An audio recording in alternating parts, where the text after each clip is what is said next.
So I just thought I would read maybe a little piece of it for you. All right. So find my page. Sasha's heartbeat thundered in her ears as she turned a corner and found herself at a three-way intersection. She took a quick look around, trying to get her bearings. It was no use, though, because the hallway looked much like all the others she'd been down so far, bare, with zero in the way of character or distinguishing features. She might be in a repurposed guerrilla compound south of the temple, over the border into Honduras or Guatemala, or she might be on the 30th floor of a high-rise somewhere in the States. There was no way to tell. As long as she kept moving, she could keep the fear at bay. The moment she paused, though, suffocating doubts closed in. How was she supposed to find her way out? Even if she got free, what next? How would she get home? For that matter, where was home? Hysteria pressed, making her wonder whether, if she closed her eyes and wished hard enough, she'd wake up back in Boston and find that the last year or so had been a terrible dream. But she knew deep down inside that this wasn't a nightmare, at least not a sleeping one. This was a twisted version of reality created by a group of whack jobs obsessed with acting out ancient prophecies that meant nothing in modern times. Moving quietly on her bare, chilled feet, she passed a row of metal doors and turned another corner, only to be brought up short by the sight of an ancient-looking stone slab blocking the prefab hall. She'd avoided the other two stone doors she'd passed, pretty sure they led to Iago's torture chambers. This door was larger, though, and carved with the image of a winged crocodile, or maybe a dragon. Her instinct said it was the way out. Then again, her instincts had been known to make some pretty bad calls in the past. Whispering a prayer to nobody in particular, she pressed the flat of her palm against a protruding stone that looked like it ought to be a pressure pad. For several agonizing seconds, nothing happened. Then the stone panel grated and slid sideways into the wall. Heart hammering, Sasha stepped through into the corridor beyond. Excitement kicked when she saw that she'd finally found someplace that looked different from where she'd been.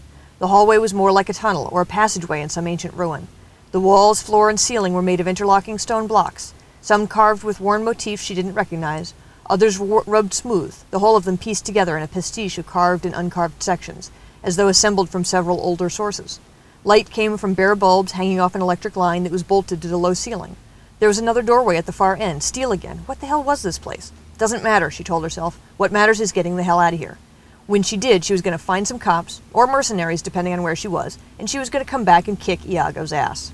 Gritting her teeth as cleansing anger surged, Sasha reached for the door. It swung open before she touched it. 4 gray robes stood in the opening, heavily armed and wearing body armor, as though they were expecting an attack. Or they already were under attack. They gaped at her. Shock hammered through Sasha, who screamed for the first time since she'd awakened. But then she bit off the cry and turned to run. "Get her!" the front man bellowed. She dodged his grab and jammed an elbow into his throat, driving him back into the others. Then she swung the door into him and fled down the stone-lined corridor. Behind her, the door banged back open, and there were shouts of, "Shit, get her!" and "No! For fuck's sake, don't shoot! Iago needs her alive!" Breath rattling in her lungs, she fled up the hallway, heading for the sliding doorway and the prefab tunnels beyond. Booted footfalls rang behind her as she flung herself through the stone doorway and swung back around to scrabble at the pressure pad, trying to get the panel to shut. It started moving, but way too slowly, grating snail-like on its hidden mechanisms as the footfalls pounded nearer.